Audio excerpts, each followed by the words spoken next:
धुरंधर 2 का ट्रेलर आ गया। ऐसा क्या दिखाया कि पाकिस्तान में फिर आग लग गई। पाकिस्तान के अंदर मौजूद वो कौन पाकिस्तानी फीमेल धुरंधर जिन्होंने मुनीर की सेना का धुआं उड़ा रखा है। धमाके, मौत पर मौत और पाकिस्तान के अंदर मचे भयंकर घमासान का चैप्टर अब खुल रहा। एक धुरंधर तो पाकिस्तान सह नहीं पा रहा, अब आग लगाने दूसरी धुरंधर आ गई। धुरंधर 2 का ऐसा ट्रेलर आया है कि पूरा पाकिस्तान धुआं धुआं हो चुका है।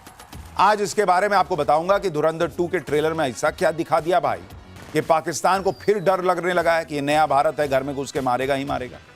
पाकिस्तान को सिर्फ धुरंधर का ही डर नहीं है, बल्कि पाकिस्तान का धुआं उड़ा रखा है पाकिस्तान की ही फीमेल धुरंधरों ने, जिनका नाम सुनकर मुनीर की सेना कांप रही है। पाकिस्तान की इन फीमेल धुरंधरों ने ऐसा गदर मचाया कि मुनीर की सेना रो पड़ी है। ऐसी मार पड़ी जो मुनीर कभी नहीं भूल पाएगा। आप देखिए कैसे पाकिस्तान में फिल्मी और रियल लाइफ धुरंधरों ने हंगामा मचाया हुआ है। बलोच आर्मी ने फीमेल कमांडो यूनिट का खुलासा किया है। बीएलए की इस यूनिट में एक से एक धुरंधर महिला कमांडो हैं। महिला कमांडो पलक झपकते ही हमला कर दे रही हैं। महिला कमांडो के आत्मघाती हमलों से पाकिस्तानी सेना घबराई हुई है। पाकिस्तान में पब्लिक धुरंधर फिल्म का इंतजार करती रह गई। इधर बीएलए की धुरंधर महिला कमांडो ने हमला कर दिया। बलोच आर्मी की महिला कमांडोज ने पाकिस्तान को ऐसा घाव दिया जो मुनीर कभी भूल नहीं पाएगा। लेकिन मुनीर का डर सिर्फ बलोच आर्मी की महिला धुरंधर नहीं है। उनको खौफ तो है क्योंकि भाई ये तो पाकिस्तानी महिलाएं हैं, कोई भारत ने थोड़ी भेजा है। वही पाकिस्तानी महिलाएं जो हैं, बलूच महिलाएं जो हैं, वो पाकिस्तान को धो रही हैं। लेकिन पाकिस्तान में जैसे धुरंधर 2 फिल्म का इंतजार हो रहा है, उसी तरह से ऑपरेशन सिंदूर पार्ट 2 से भी पाकिस्तान घबराया हुआ है। बलोच अटैक के बीच अगर ऑपरेशन सिंदूर पार्ट 2 शुरू हो गया तो पाकिस्तान की बैंड बज जाएगी। बलोच महिलाओं ने फिल्म में धुरंधर की तरह पाकिस्तान की पिटाई कैसे की है, बीएलए के अटैक की इनसाइड स्टोरी आपको बताऊंगा। साथ ही फिल्मी पर्दे पर अपने देश की पिटाई देखकर भी क्यों पाकिस्तानी पब्लिक खुश हो रही है। धुरंधर 2 के ट्रेलर में क्या है कि पाकिस्तान में फिर से बड़ा हंगामा मच गया है। आपको बताता हूं धुरंधर 2 के ट्रेलर में क्या है। भाई पाकिस्तान में अभी से हंगामा मच गया है क्योंकि धुरंधर 2 का पोस्टर आप देखिए, इसमें साफ साफ लिखा है द रिवेंज, यानी अभी तो प्लॉट सेट हुआ था धुरंधर 1 में। धुरंधर के पार्ट 2 में कैसे बदला लेता है ये नया भारत, ये दिखाया जाएगा। और इसलिए यहां भी कई लोगों को तकलीफ होगी, लेकिन वहां भी कई लोगों को आग लगी हुई। यानी इस फिल्म को लेकर अभी से, पार्ट 2 को लेकर अभी से पाकिस्तान में हड़कंप मचा। लेकिन पाकिस्तान में हड़कंप मचने की वजह अकेले सिर्फ धुरंधर पार्ट 2 नहीं है। फिल्म धुरंधर के बाद अब आपको दिखाता हूं असली धुरंधर जिन्होंने पाकिस्तान को घुटनों पर ला दिया।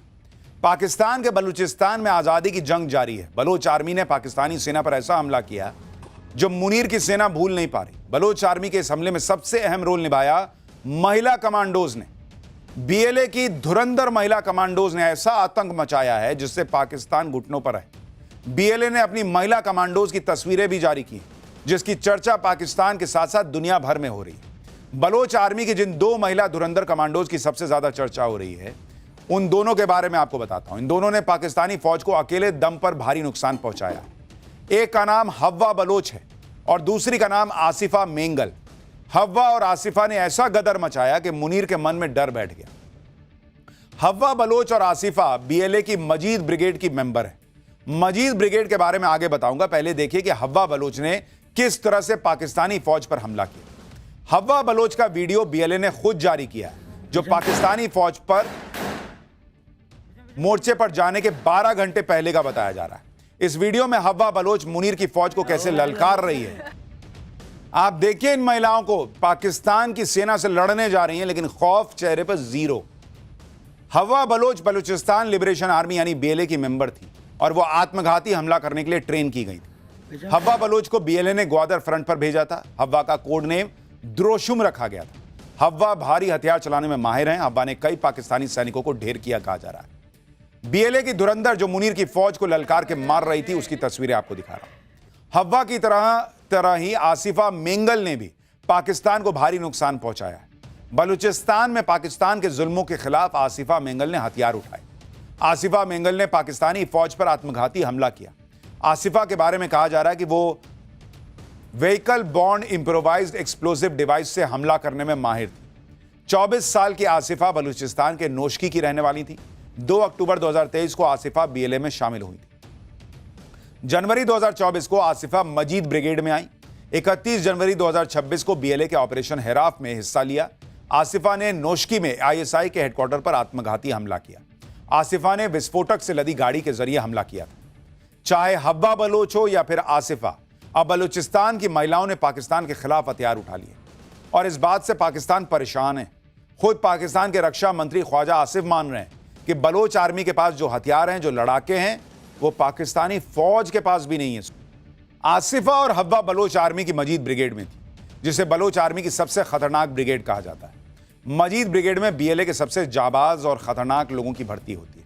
इसमें महिलाएं भी शामिल हो रही। इनका एक ही मकसद होता है, किसी तरह से पाकिस्तान को नुकसान पहुंचाना। मजीद ब्रिगेड के कमांडो को सख्त ट्रेनिंग दी जाती है। महिला कमांडो के साथ कोई रियायत नहीं की जाती। खतरनाक हथियारों को चलाने की ट्रेनिंग दी जाती है। आत्मघाती हमला करने की रणनीति सिखाई जाती है। आत्मघाती हथियार बनाना भी सिखाया जाता है। बीएलए की मजीद स्क्वाड साल 2011 में बनाई गई थी। मजीद ब्रिगेड आत्मघाती हमले करने में माहिर है। पहले भी पाकिस्तानी फौज पर कई आत्मघाती हमले किए गए। मजीद स्क्वाड से पाकिस्तानी सेना भी कांपती है। मजीद ब्रिगेड के अलावा बलोच आर्मी के पास फतेह स्क्वाड भी है और एसटीओएस यानी स्पेशल टैक्टिकल ऑपरेशन स्क्वाड भी, जो हमले की प्लानिंग करता है। यानी और ये वो महिलाएं जिन पर पाकिस्तानी फौज ने अत्याचार किए और इसलिए इन्होंने मजबूरी में बंदूक उठाई और आज इन्हीं बंदूकों से पाकिस्तानी फौजी भाग रहे हैं। पाठशाला में अगला चैप्टर, 213 करोड़ का जुर्माना, सुप्रीम कोर्ट की लताड़। आपके मोबाइल वाले व्हाट्सएप ने क्या ऐसा किया कि छीछा लेदर हो गए? आपके मोबाइल में वो कौन से जासूस ऐप्स जो सब सुन रहे हैं, सब देख रहे हैं, आज उनके बारे में बताता हूं। आज व्हाट्सएप की सुप्रीम कोर्ट में ऐसी तगड़ी क्लास लगी है जिसकी चर्चा हर जगह हो रही है।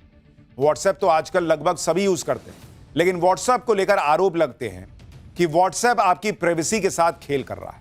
आपकी हर बात, आपके हर मैसेज, आपके हर वीडियो को देख और पढ़ रहा है। आपकी इसी जानकारी को व्हाट्सएप मेटा को बेच भी रहा है, जो कि फेसबुक की कंपनी है, फेसबुक की मालिक है। यानी आप जो मैसेज और वीडियो अपने जानने वालों को भेज रहे हैं, ये सोचकर मैसेज कर रहे हैं कि अरे मेरा तो प्राइवेट चैट है। उस चैट और वीडियो के बल पर ही व्हाट्सएप लाखों करोड़ों रुपए कमा रहा है और आपको भनक नहीं लग रही। व्हाट्सएप पर आरोप है कि वो अपनी पेरेंट कंपनी मेटा को यह सारी जानकारी भेज रहा है। मेटा यानी इंस्टाग्राम और फेसबुक। आपकी इसी जानकारी से इंस्टाग्राम और फेसबुक प्रमोशनल एक्टिविटी कर रहे हैं।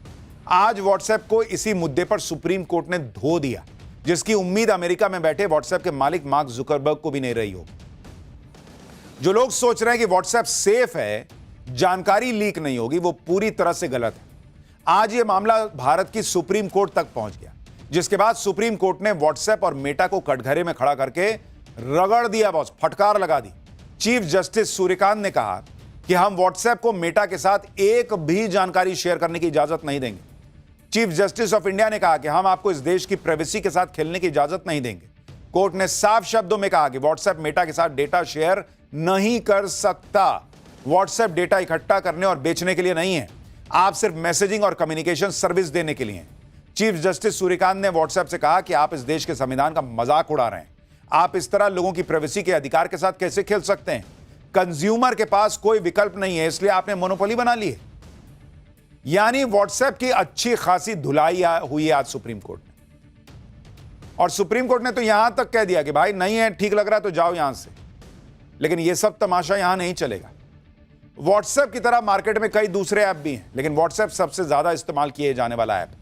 अब व्हाट्सएप इसी बात का फायदा उठा रहा है और सवाल उठ रहे हैं कि व्हाट्सएप की प्राइवेसी पॉलिसी पर, प्राइवेसी पॉलिसी के बल पर व्हाट्सएप कैसे आपकी एक जानकारी ले रहा है, वो समझिए। जब आप पहली बार व्हाट्सएप को लॉग इन करते हैं तो व्हाट्सएप की प्राइवेसी पॉलिसी के तहत जानकारी मांगी जाती है। आपके फोन के कॉन्टैक्ट्स, फोटो, मीडिया और फाइलों तक पहुंचने की परमिशन ली जाती है। अगर आप एक्सेस की परमिशन नहीं देते तो टेक इट और लीव इट का ऑप्शन आता है। इसका मतलब है कि या तो व्हाट्सएप की पॉलिसी को मानो या ऐप छोड़ दो। सुप्रीम कोर्ट में आज मेटा की तरफ से यह दलील दी गई। मेटा ने कोर्ट को बताया कि उपभोक्ताओं के पास ऑप्ट आउट का विकल्प मौजूद है, लेकिन मेटा की इस दलील पर भी सुप्रीम कोर्ट भड़क गया। सीजेआई ने कहा कि सड़क पर सामान बेचने वाला वेंडर आपके टर्म और कंडीशन को कैसे समझेगा बॉस? गांव में सब्जी बेचने वाली महिला जो सिर्फ तमिल समझती है, वो आपकी मंशा कैसे समझ पाएगी? आप सिर्फ अपना कमर्शियल इंटरेस्ट जानते हैं, इसलिए ऐसे टर्म और कंडीशन की जांच होनी चाहिए। Chief justice of India Suryakant ने व्हाट्सएप की प्राइवेसी पॉलिसी पर गंभीर सवाल उठाए। उन्होंने कहा कि ये नियम बहुत चालाकी से बनाए गए और इन्हें इस तरह से तैयार किया गया है कि आम यूजर भ्रमित हो जाए। चीफ जस्टिस सूर्यकांत ने कोर्ट में इसका उदाहरण भी दिया। उन्होंने कहा कि आप अपने डॉक्टर से दवाइयां मांगते हैं, जैसे ही वो प्रिस्क्रिप्शन व्हाट्सएप से भेजते हैं आप देखेंगे कि 5 मिनट में आपके पास क्या मैसेज आता है। ये डेटा शेयर हो रहा है तभी ना आ रहा है बॉस। कैसे आपको वही ऐड दिखने लगता है जिसके आप चैट कर रहे होते हैं? आप करके देख लीजिए कि मुझे फलाने की शादी में जाना है, देखिएगा आपको इंस्टाग्राम पे कपड़े की रील दिखने लग जाएगी। सरकार की तरफ से आज कोर्ट को बताया गया कि लोगों का पर्सनल डेटा सिर्फ बेचा ही नहीं जाता बल्कि उसका कमर्शियल इस्तेमाल भी होता है। आप देखें कि मेटा आपको कहां पर और कितनी तरह से ट्रैक कर रहा है। आपका नाम, पता, किस बिल्डिंग के किस फ्लैट में आप रहते हैं, कॉन्टैक्ट नंबर, आपका फाइनेंशियल ट्रांजैक्शन, जैसे आपने क्या खरीदा, कौन सा ऐड कितनी देर देखते हैं, आपका सेक्सुअल ओरिएंटेशन कैसा है, आपका पॉलिटिकल ओरिएंटेशन क्या है। मेटा आपकी ब्राउजिंग हिस्ट्री को भी ट्रैक करता है। आपके डायग्नोस्टिक से जुड़ा डेटा, जैसे कि कोई एक्सीडेंट या आपकी स्वास्थ्य से जुड़ी जानकारियां, आपने ध्यान दिया होगा कि गूगल पर कुछ सर्च करिए तो उस प्रोडक्ट या सर्विस से जुड़े ऐड फेसबुक और इंस्टा पर आने लगते हैं।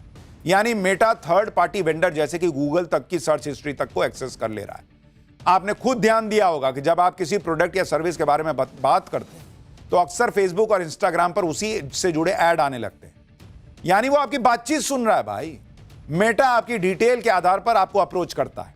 फेसबुक और इंस्टाग्राम पर आपकी पसंद के अनुसार से ऐड आते हैं। कई बार आपको इसी जानकारी के आधार पर प्रमोशनल कॉल भी आते हैं। तो आप क्या सोच रहे हैं? ये लोग फ्री में आपको सब दे रहे हैं कि व्हाट्सएप पे चैट कर लो, फेसबुक देख लो, रील देख लो। आप प्रोडक्ट हैं इनके लिए। आपकी बातचीत सुन रहा है, आपका चैट पढ़ रहा है, आपका सब डेटा देख रहा है, सब फोटो देख रहा है, सब जान रहा है, और वो डेटा दे रहा है दूसरे को, तब ना आपको वो ऐड दिख रहा है। और इसीलिए आज सुप्रीम कोर्ट ने इनकी लताड़ लगा दी, लेफ्ट राइट सेंटर कर दिया कि ये सब तमाशा इंडिया में नहीं चलेगा।